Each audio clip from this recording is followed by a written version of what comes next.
morning, everybody. I'm Steve Cohen, Chair of the English Department, President of the Faculty Senate, and it's my pleasure to welcome you all back, or for those of you who are new, to welcome you to CCSU and the new academic year. It promises to be an exciting year, as always, with brand new Board of Regents president and looming contract negotiations coming up. But CCSU has weathered the storms that have roiled the college and university system and the state to the extent that we have by sticking together and working together.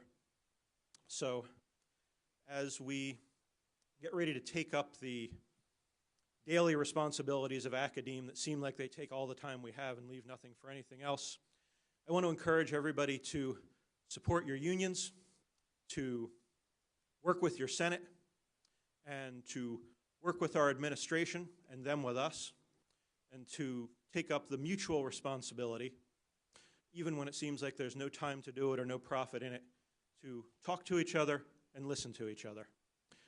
To that end, it's my pleasure to introduce the President of Central Connecticut State University, Dr. Jack Miller.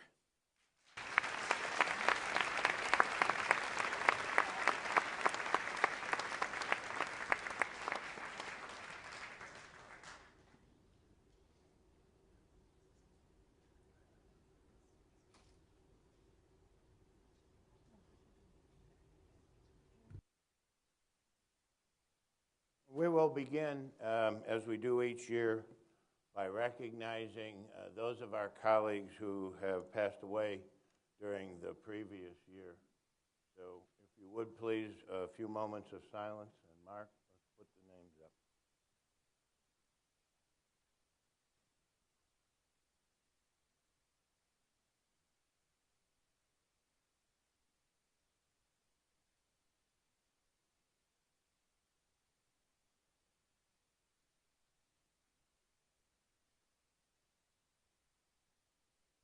Thank you.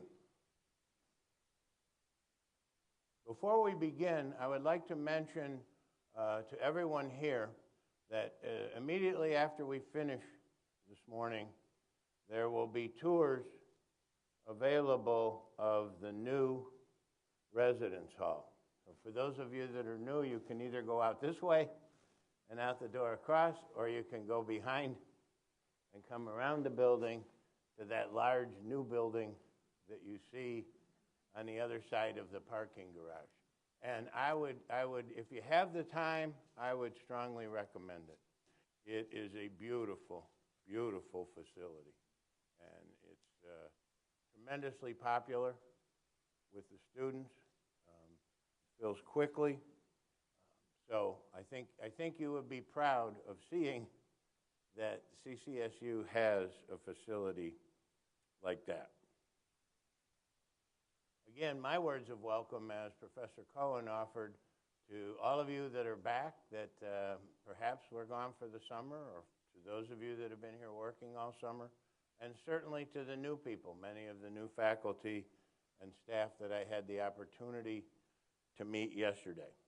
We begin this meeting each year with the presentation of the university's Distinguished Service Award recognition. We recognize faculty and staff who have provided many years of exemplary service to the university community and their field. A public intellectual, a collaborator, an advocate, and a leader. These words succinctly describe this year's Distinguished Service Award honoree.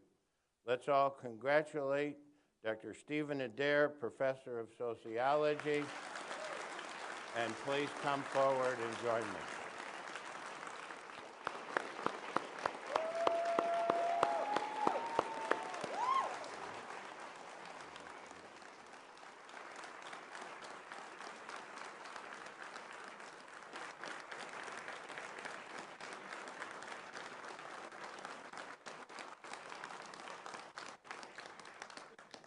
Dr. Adair is known across our campus as a scholar motivated by deeply held convictions on equality and fairness. He has unselfishly devoted many, many hours advocating for change that benefits his students, the university, and the community.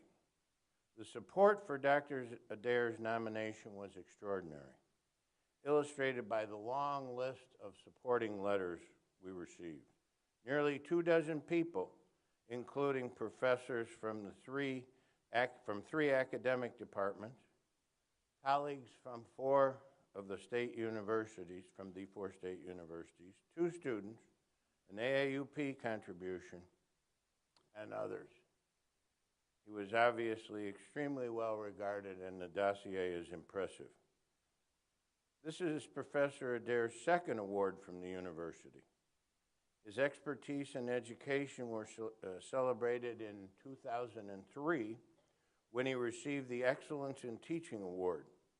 His work in the classroom, on the campus, and in the community is solidly influenced by his research. Social movements, social class and inequality, human rights, and the scholarship of teaching and learning are issues that are near and dear to his heart. Professor Adair's research and collaborations have resulted in an impressive list of scholarly work. In addition to teaching and research, he has served as the chair of the sociology department from 2007 to 2013, and as assistant dean from 2003 to 2007. He has been active on many faculty committees, including promotion and tenure, curriculum, sabbatical leave, assessment, and was the chair of the General Education Committee. His work on Equity and Retirement Committee led to major changes in the retirement system, benefiting more than 1,800 faculty and staff at the 4 state universities. Currently, he is a member of the CSU AAUP Council and is the president of the Association for Humanist Psychology, a national association. Dr. Adair, congratulations.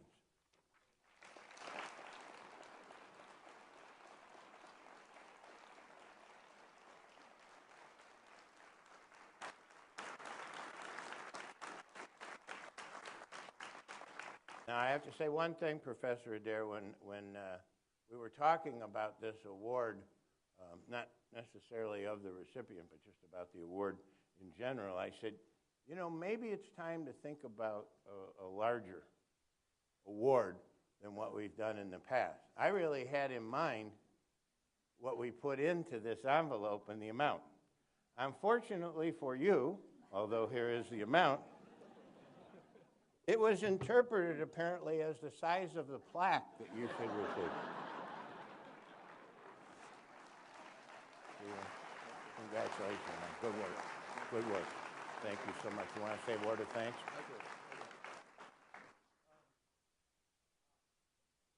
You're going to have to say it into my... Hi. Oh, yeah. Yeah. So I'm speechless in more ways than one. Nice. Thank you. But yes, thank you, President Miller, and certainly the committee, and thank you to everybody. And certainly one doesn't start out with an objective of winning this award, but it's just happy to be sort of recognized for the work that you've done. And it's especially, I think, gratifying to do so in the context of the turmoil that took place over the past year. You know, one of the great things about this job, I mean, there's a lot of things to love about this job, but one of them is the way things begin and end, right? Things come to an end and then this new beginning. And always those new beginnings are full of hope and promise. And certainly in terms of thinking about the system, we're in a very different place than we were a year ago, and there will be plenty of challenges ahead, but still it's with sort of renewed vigor that this year seems to begin. So thank you.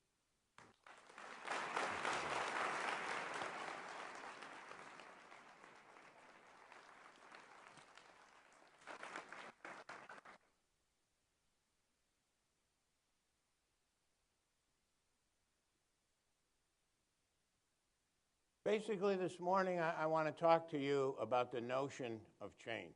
Professor Adair alluded to some of the change that we've gone through. But certainly there's others as well. And when I was thinking about this, and I was thinking about a line that explained it to me, I don't know how well it explains it to others, but explained it to me. That line is, everything's different, yet everything's the same.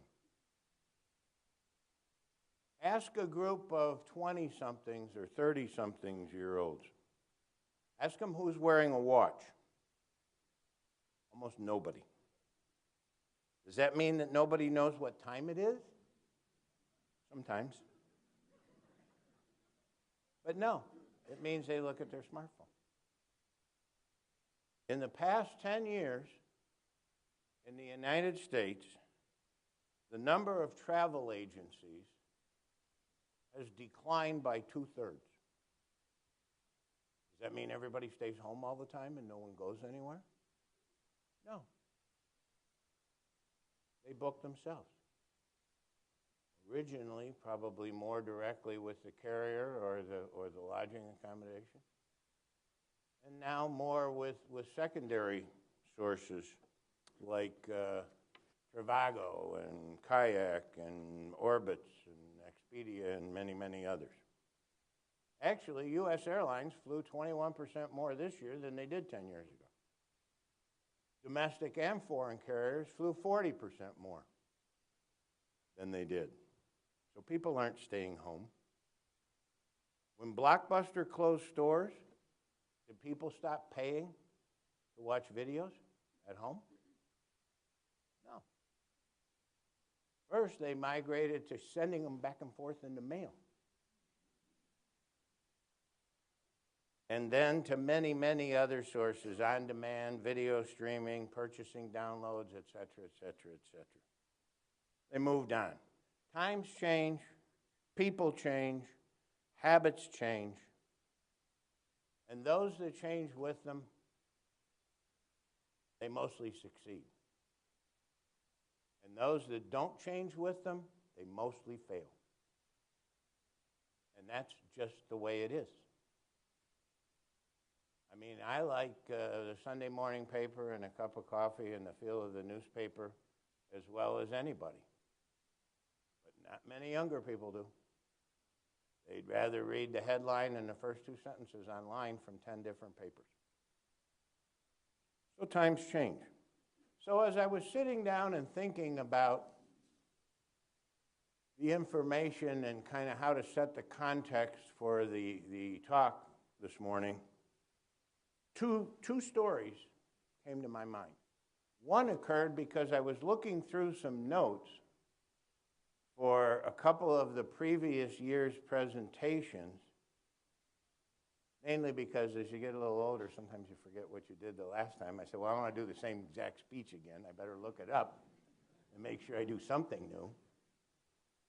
And what I found was, as I looked through these folders, I found the notes from the first faculty meeting that I held in my first year as dean in Georgia in 1986. And I pulled out the note, and they were the note cards themselves. And I pulled them out, and there were 5 things on that page to communicate to our faculty.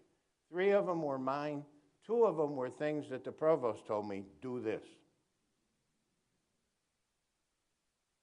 And in the category of the more things change, the more they stay the same, here's the 5 points. Monitor low enrollment courses and try to reduce the number of sections rather than trying to spread the existing number of students so that everybody has a full load. We want new ideas and time for the faculty to try them. Number 2, improve advisement in order to improve retention for all students, particularly secondary education majors. I was an education dean if I didn't say that. And number 3, find methods of recruiting, orienting, and evaluating the qualifications of adjuncts. Now the 2 from the provost. Do more, do it better, do it for less. Number 1. Number 2, examine ways to implement the retrenchment plan, which I was given as I walked in the door, to deal with the impending decrease in student enrollment and the concomitant reduction in state funds. Ever hear that before? During the 7 years I was there, that plan was cut the faculty. We had 37 faculty in the school. It was the Georgia Southern College, the School of Education. We had 37 faculty, and the master's degree was the highest degree awarded. 7 years later, when I left, it was Georgia Southern University. It was the College of Education. We had 109 faculty members, and we offered degrees through the doctoral degree. So much for predicting enrollment. Predicting enrollment is a tricky business. I've often said somewhat facetiously, but not completely, forget prediction. The question really is, how soon do we know what the enrollment is after it's happened? Not before. But after everybody's enrolled, how quickly do we find out how many of them there are? 3 of the 7 years I was at Georgia Southern, it was the fastest growing residential university in the United States. And the plan when I got there was how to deal with reductions in staff. The second story I want to tell you about happened much more recently. I was at a meeting, American Association of State Colleges and Universities, the national organization of universities like ours, regional comprehensive public universities.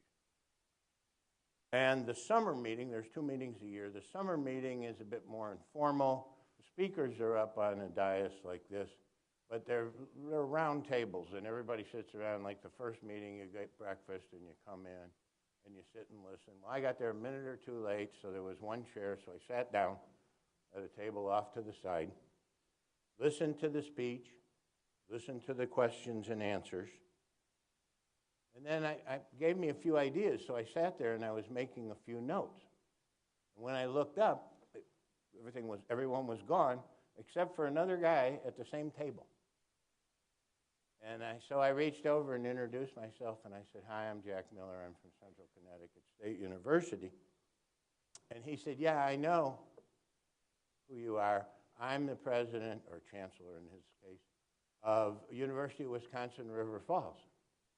And I said, "Oh, I used to work in Wisconsin before I came to Connecticut." And he said, "Yeah, I know you came. I came soon after you did." And I said, "Well, how are things going?" Now remember, this is Wisconsin as a candidate for president. He said, he really just sat there and shook his head. And he said, "Jack, I don't know what I can say for the opening faculty meeting of the year to put a happy face on what's going on." That our budget in the system is going to be cut by, the break that we got is instead of cutting it by $300 million, they cut it by $250 million. The governor has had well-documented disagreements with public employees and state universities and so on. He said, people are down. I don't know what I'm going to say. And I said to him, I said, well, first of all, let me tell you, after doing this for a long time, every year, and not one person, more than one person, every year says to me, morale is the lowest this year it's ever been. I said, when were the good old days? When was everybody happy? They weren't. I said, so don't get too discouraged. I said, but why don't you say something like this? Let's examine all the outstanding things that we've done here at the University of Wisconsin River Falls without the level of financial support we needed, without the other kinds of support that we wanted. Think about the things that we've done because we controlled the things we could control and we worked around the things that we couldn't. Just look at how much each one of you has done and accomplished based on what we can do, not based on what we can't do. And then I said, wait a minute, I just wrote my speech. I said, give it a try if you want. I'll give it a try and tell you how it comes out. But it's the truth, and it's the truth here. Look at how much everybody has accomplished over the last 10 years. And it hasn't all been without some difficulty and without some problems. Professor Adair commented on turmoil.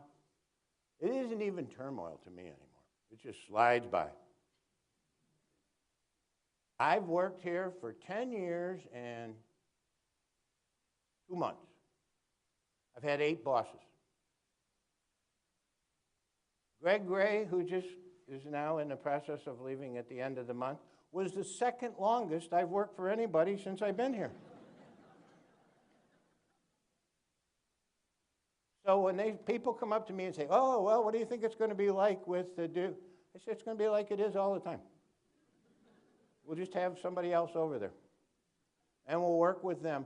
But seriously, it's hard to establish a course of action and a plan to develop funding, to do whatever it is that you want to accomplish when you're never working with the same set of leaders. You get them on the page, you get them to understand, you get them to see where you want to go, and then it's somebody new.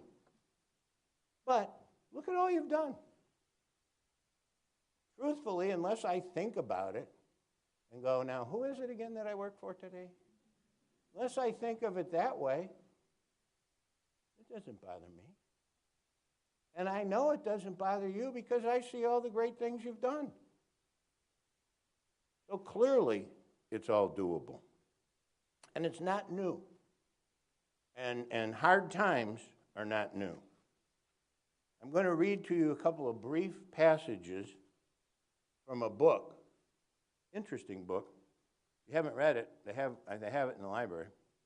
It's called A Century of Teacher Education in Connecticut. It was written by a professor here at what at the time was Herbert Fowler, who was professor of English and chairman of the Department of English at Teachers College of Connecticut in New Britain.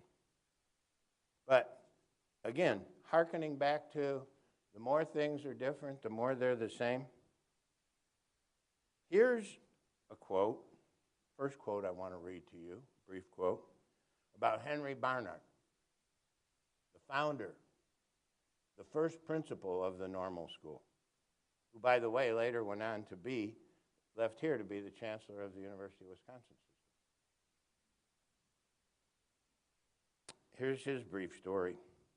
In 1850, he served as state superintendent and normal school principal until 1855, then giving up the latter position, but continuing as state superintendent until 58, when he became the chancellor of the University of Wisconsin for a period of 2 years.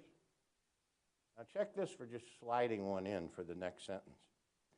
After a temporary nervous breakdown,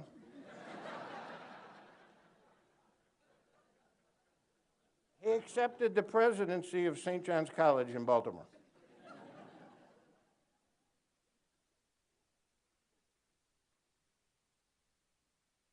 Faculty to faculty, faculty to administration, administration to administration relations.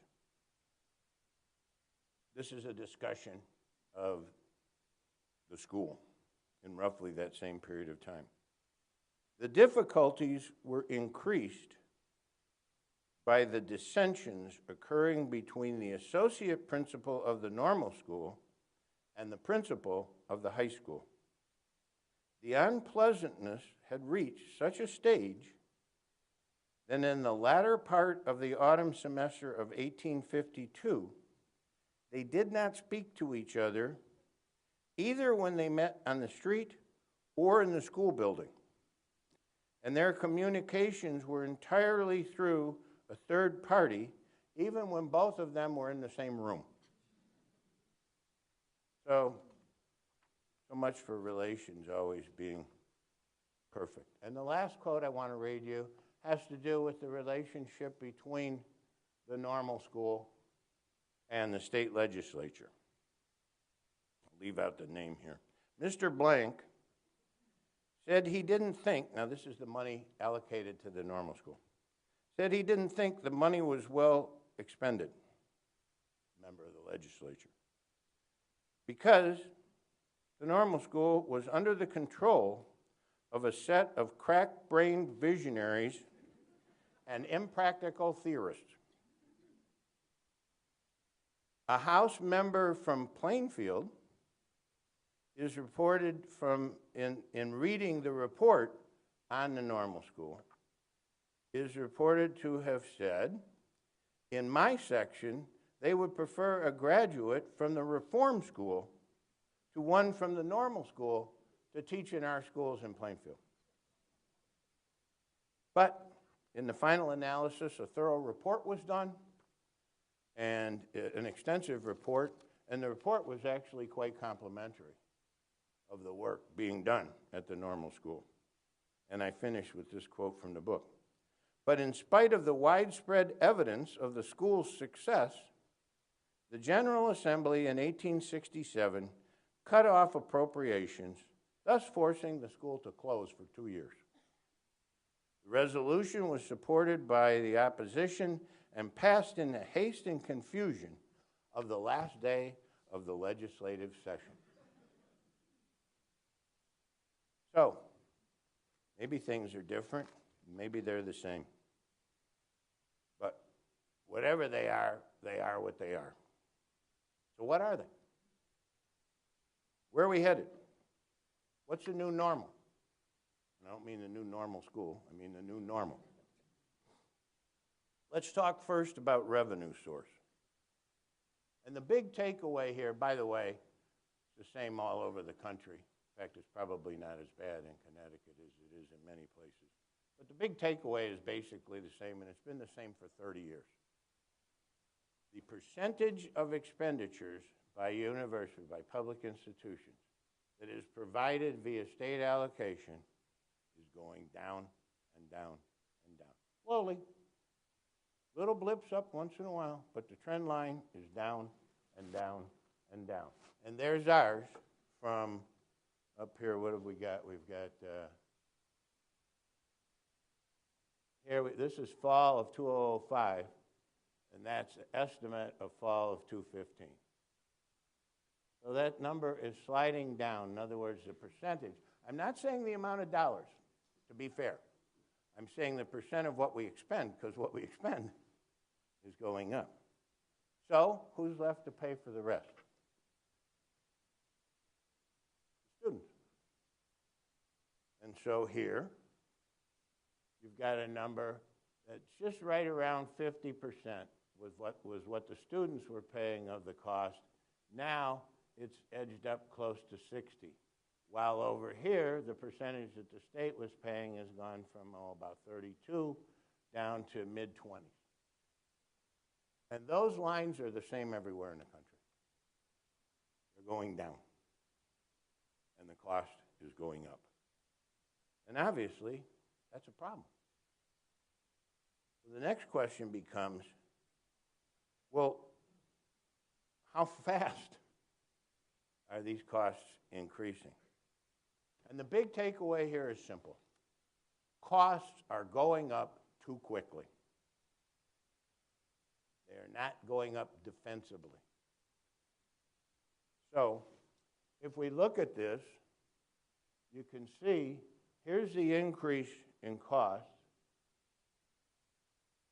of attendance for a student going from tuition and fees from just over $6,000 to over $8,000, about $8,500, and the same increase in terms of room and board, same roughly parallel line in terms of room and board. Simply put, smooth it out, get away from the little detail. Over 10 years, cost to students of attendance has gone up by 51%. Let's just say 50%. 50%. The cost of inflation during that period of time, by pretty much any index you want to look at, has been 25%. So the cost of attendance of our university has gone up double the rate of the cost of attendance if it had simply gone up with the consumer price index. And that's a problem, and it's a problem for students, and we're going to begin to price more people out of the marketplace. We're trying not to. We're trying not to. But the cost of attendance is just going up too quickly. And when you say, well, why, or how come, or what's going on, let's take a look at one of the more hidden of the problems, and that's fringe benefits. And it's no different for us in the public sector than it is in private industry. Fringe benefits are going up way beyond the level of inflation. If you look at this, the top line, the yellow line, is the amount of cost for our employees of our fringe benefits. The bottom line is the amount the state provides of those costs. And make no mistake, the state has been helpful here. This isn't the state abrogating their responsibility. They're trying.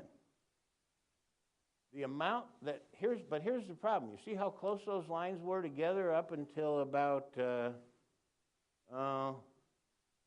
maybe 11? Maybe 11. And then you see how they're growing away from each other? Over that 10 years, the state has put in $20 million more into Central's fringe benefit costs so that we don't have to take it out of operating expenses, so that we don't have to cut it from the money we have to educate people, while putting in what they put in before. So the amount's gone up by 20%. The problem is the cost has gone up by 30%. We have $10 million more in fringe benefit costs that we are paying that don't come in the allocation for fringe benefit costs from the state, while they've been trying to keep up. So that's a $10 million cut to our operating expenses. That's $1 million a year for every year in 10 years. And frankly, most of that difference has come in the last 4 or 5. We're cutting $2.5, $3 million a year out of operating expenses, salaries, whatever, in order to pay the difference in the fringe benefits. So there are other reasons, don't get me wrong. I'm not laying this all at the doorstep of fringe benefits, but that's a big one. That's a big change. So what's the impact been on our commitment to teaching and teaching faculty? Have we reduced the number of faculty positions, filled positions? No. In fact, we have more full-time, the yellow line, and more part-time, the red line, both of those categories, than we did 10 years ago. Or for that matter, than we did a year ago, 2 years ago. That trend line, it's not up huge, but down here it's down in the maybe 415, 17 range. Up here it's in the 445 range. So we're adding 2, 3, 4, 5, 6 positions a year as we go along. And as we're adding full-time positions, the number of part-times is going up faster. The number of full-time positions has gone up by 8% over those 10 years. The number of part-time positions has gone up double that during the same period of time. So anybody tells you, yeah, well, they're all cutting faculty positions and that's how it's not true. Simply, provably not true. We are not doing that.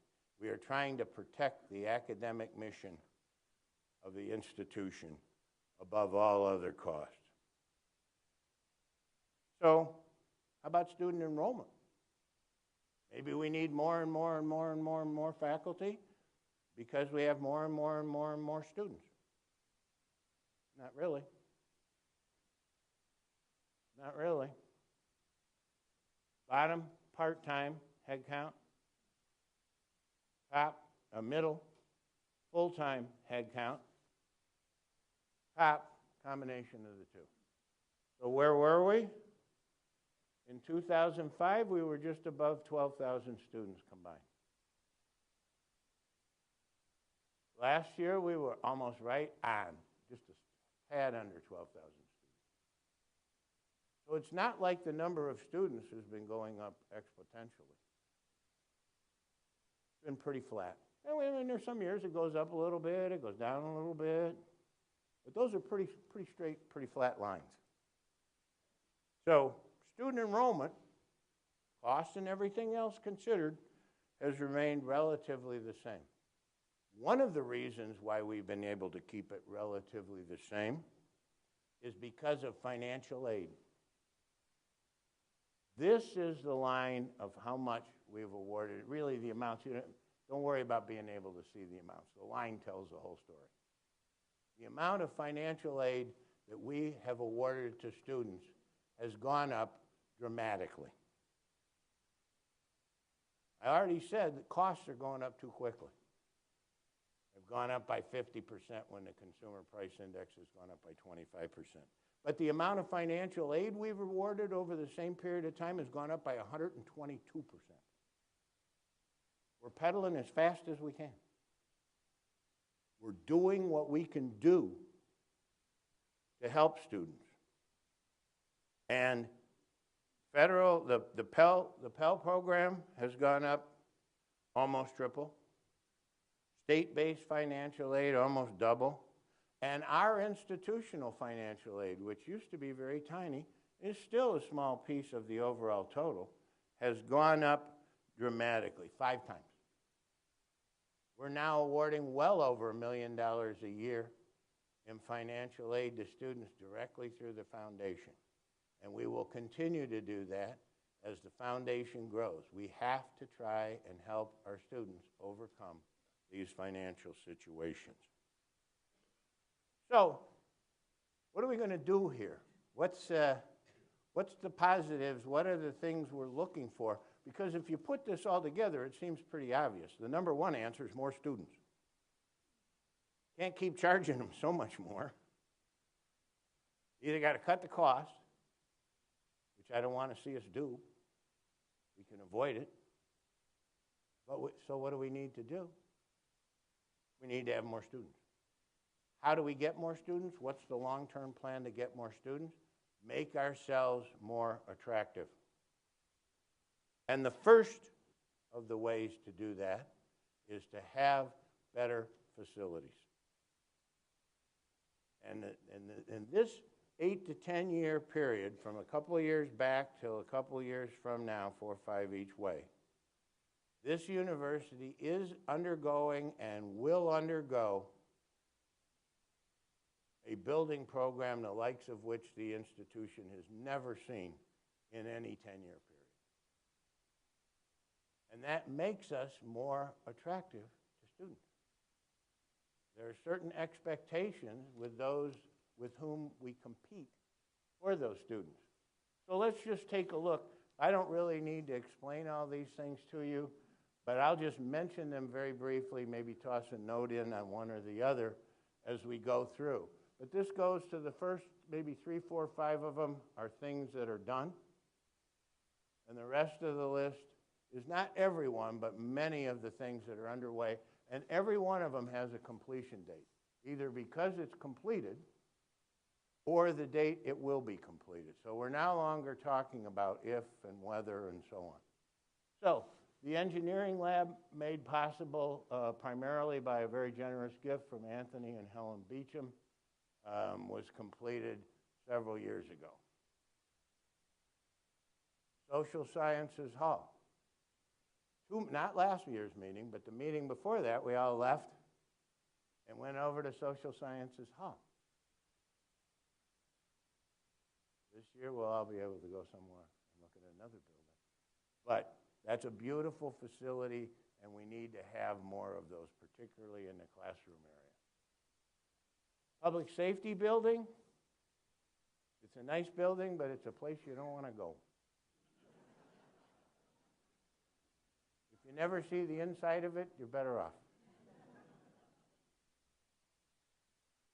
The Athletic and Recreation Field Complex. All redone. That's been a long, because we've done it piece by piece by piece by piece when we had the resources. We've budgeted it out, and we've stayed in the budget, but we've done it a little bit each year. Beautiful. The new residence hall. I went over there and toured it about 2 weeks ago when it was first turned over to us. And when you go through and you see the living room and the fireplace and the gathering spaces and the workout rooms and the exercise facilities and the study areas and the rooms themselves, it made me proud. I said to myself, or maybe whoever I was walking with at the time, maybe Richard or one of his people, Sal, somebody else, because they've done a magnificent job on making this campus look better. Not just from buildings, but every way. But I walked through that building and I said, you know, we deserve to have something this nice. Our students deserve to have something. It makes me feel good to see our students have something this nice. We deserve it, and we have to continue to work on that. But go take a look. I guarantee you'll be impressed.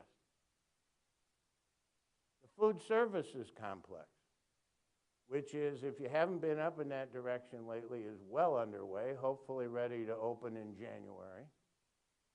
And the Food Services Complex, it's up here in the parking lot by the athletic and recreation facilities, just kind of edged in. It sort of faces over towards Gallaudet and the residence halls. You come in on one level, the eating areas on another level. That's looking towards the residence halls. And behind is the parking lot. That's where deliveries get made and so on and so forth. We took out some parking, but not a lot, not a lot.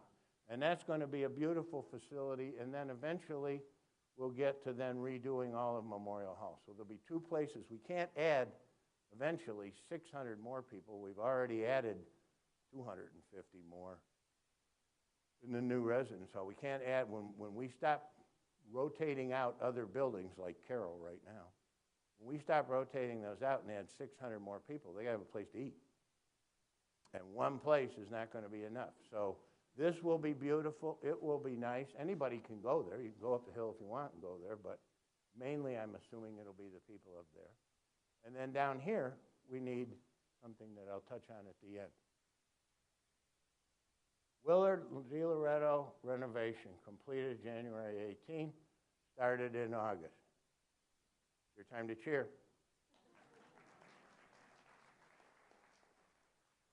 I just met one faculty member. It's going to be beautiful. It's going to be absolutely beautiful. And now, after long before my time, years and years and years and years and years of talking about it, to see the engineering work completed and the designs done and ready to go, what's going to take is this year with Carroll vacant to refit it for offices and air condition it and do all the things we need for temporary offices so that we can move everybody out, so that at this time next year, those buildings are out of commission until we finish it. But that's going to be a beautiful new building. You kind of get the idea of the open atrium look and the multiple stories. That's kind of where that low spot, between the buildings is now. That'll be closed in. There's a glass bridge at this end. It's going to be a beautiful, beautiful building. The Huang Center, which is essentially, if you see that green building at the end, the brick building is Kaiser, with a redo from about that tree over the second story, and then the bubble replaced with that building. There will be meeting rooms and classrooms on the second floor in the Kaiser part, We'll have glass walls, and they'll overlook the gym floors where volleyball and basketball and other teams practice and play. Those will be meeting rooms and classrooms.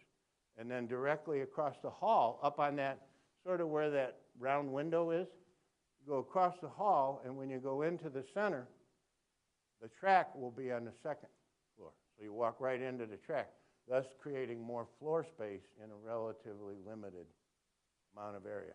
It's a beautiful design, also made possible by a multi-million-dollar gift from C.J. Huang's family when he passed away. The new engineering building.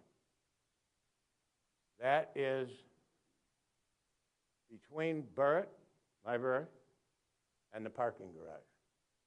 So to the left of this building would be the parking garage, and to the left of that, the new residence hall. And this is the new engineering building. The building that you see in between is the library extension, the technology extension of the library. That's all kind of one big, large-scale project. The library, the other part of the big, large-scale project. But geared up to be a New World library, not to take up all of the space. If you want a good piece, I've been writing a book lately on world literacy, and I wrote a big chapter on libraries. And if you want to see some interesting stuff, go read the whole, some of you may have already read it in the New York Times, but the whole history of the New York Public Library and the changes they've attempted to make and what they haven't been able to make, and how it gives you a pretty good picture. But clearly, a lot more technology, a lot fewer stacks is the basic rule of thumb. Barnard Hall.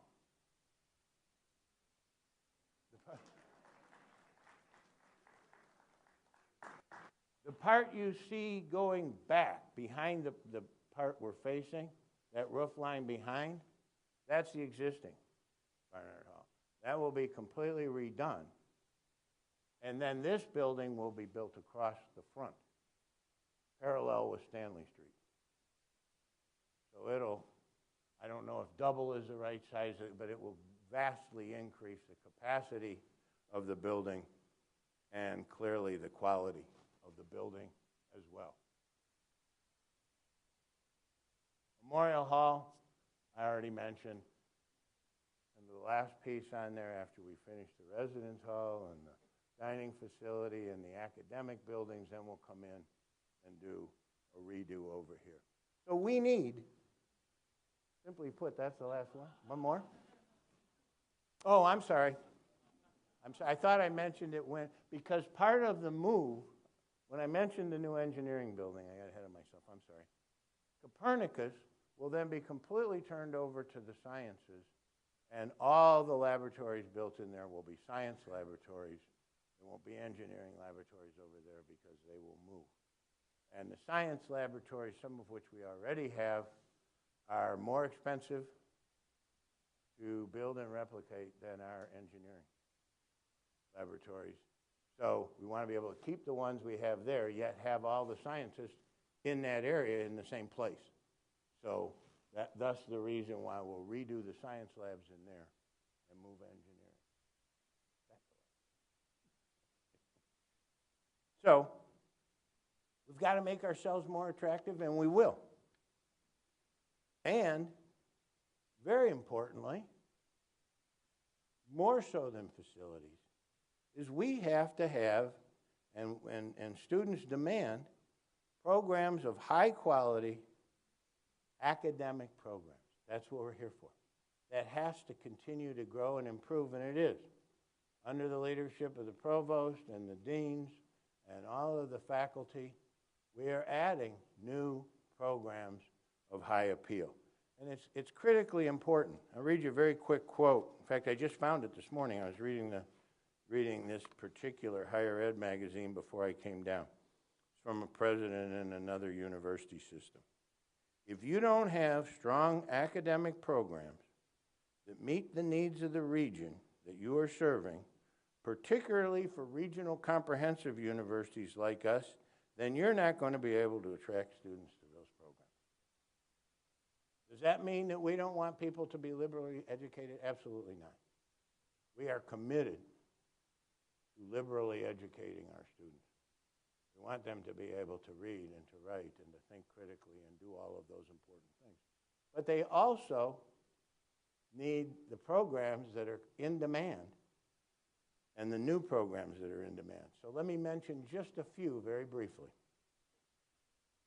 In the School of Business, they reinstituted or developed a new MBA program with tracks in accounting and business analytics. And now they're working on more tracks in the MBA program in insurance and risk management and human resources. Those are programs of high need and programs of high quality. I'm not going to mention the graduate school separately because many of these programs across the school are collaborative ventures between the graduate school and the degree school. So I won't be mentioning them separately because they're all in other areas. The School of Education and Professional Studies obtained approval to offer the higher education track in the EDD program. I think that will have tremendous demand. Obtained approval to offer Ed Leadership, the EDD program in Ed Leadership for the Jamaican cohort. We've run successful programs for years and years and years there, and now there is demand for this. School of Engineering, Science, and Technology they have been approved for a new STEM program and a BSED program in STEM. And we're seeking board approval to offer the doctorate of nurse anesthesia, which will soon be, in future years, the license needed to practice. We'll no longer be able to practice with a master's degree. So we need to do that. We need to move the board along on that approval. The Ammon College of Liberal Arts and Social Sciences have established 2 cohorts in the law enforcement program and the court services program. They've obtained approval to offer a BA program in media studies and a BA program in strategic communications. And they're developing an official certificate program in applied gerontology. These are just a few little samples of what's going on and the commitment that people have made to develop the kinds of programs we need. So, let's bring this to conclusion and connect the dots. State funding is declining as a percent of what we expend. Students are paying more of the cost. The costs to students are going up at double the rate of inflation. Fringe benefits costs are huge. We've been adding more faculty and in some cases staff to educate the same number or fewer students. And the high school graduating class size is down. And will be down for the next 13 to 15 years in the state of Connecticut. So folks, we're swimming upstream here. This isn't just, well, we'll just get our usual percentage of the number of high school graduates. We've got to look to programs that don't depend on that. Graduate programs. Programs that have interest for non-traditional students, et cetera. We're still going to work hard to recruit that declining group, but we've got to add in other groups. And a lot of that has been done, and a lot of that has occurred, but a lot more has to happen. We have to have more resources. And I would say for those of you that look and listen to all of the problems with the budget and this and that, I just sat down the other day and added up what we've approved this year into, this year we're in, new money into the budgets across the campus. We've added $6.5 million, more than last year, including a fair amount of that directly into the base. That means ongoing. One-time costs as well, capital expenses for equipment, and technology fees. We've added $226 for summer salaries and winter session salaries for faculty so that we know we have an amount of money in there so that we don't have to always start off wondering what and how much we can do. We've added $200,000 just for increases to the minimum wage for students workers. So our students will be able to be paid a higher minimum wage. We've added $100,000 for new student jobs, and we've added $300,000 for new student scholarships that we're paying for, the institutions. $3.5 million in capital and technology expenditures. And I have to admit here, there's a certain degree of comfort for me when I see a list of things in prioritized order that we need to buy, and I recognize that the vast majority of them I cannot pronounce and have no idea what they are. It sort of makes me feel good. It makes me feel like there's a lot of smart people out there that know way more about this than I do. And so I read down the list and I go, yeah, we must need one of these. I don't know what it is, but hopefully it's going to be a good thing. Like the Biodex System 4 orthopedic testing and rehab system on the way. Digital pianos, I get that one. High performance liquid chromatography. Don't know. Digital GPS mapping equipment. I only hope in geography that this is not the kind that says, you have left the planned route. Would you like directions back to the planned route? Say yes or no. Hope we don't have that. And the feedback distributed control system. The list is long. And they are things that we need to support faculty research and to support the students that are learning with those faculty members. So we're going to work to control the controllables. And we're going to succeed in spite of the uncontrollables. We'll have new academic programs. We'll have new facilities. We'll recruit new students. We won't be constrained by the size of the high school graduating class. And most importantly, we need to keep more of the students we recruit. Let me give you one last pair of numbers. Last year we had a 52, slightly over 52% graduation rate. That's been a tremendous improvement over the 10 years, but it's stagnated at 52, and it's been there for multiple years. Hadn't gone up. A little bit up, a little bit down, but 52.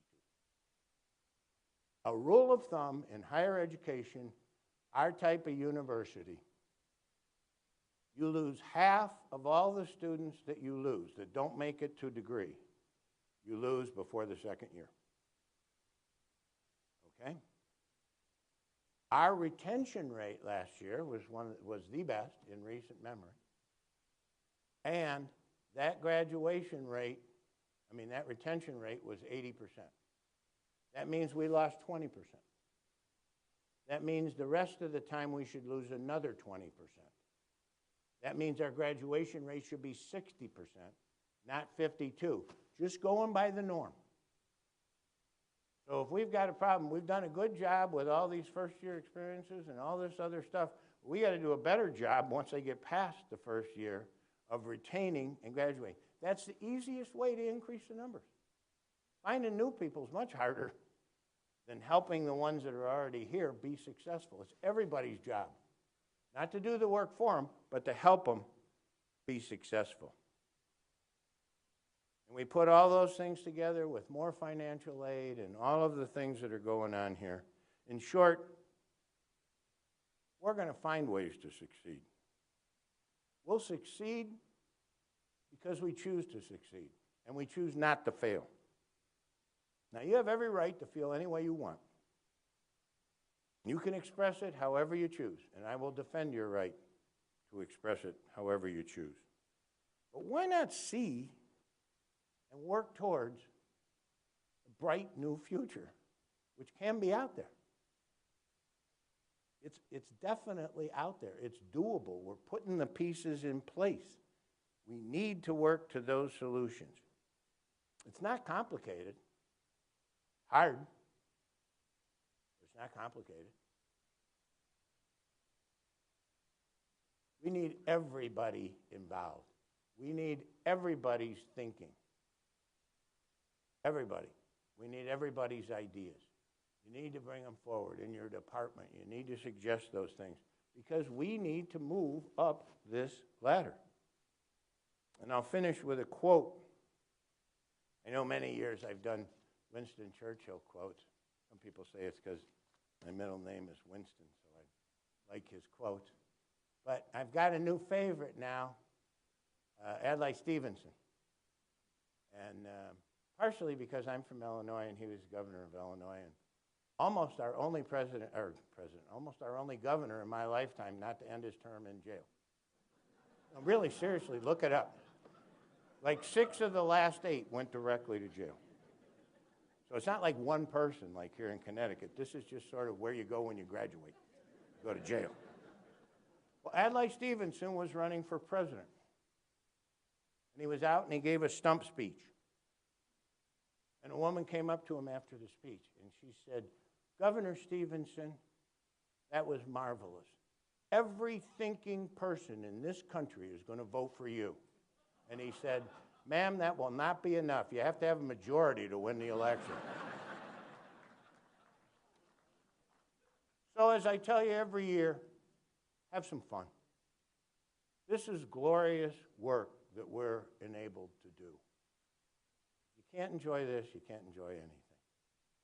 Think about how we're going to succeed because CCSU is a success story in the making. Thank you.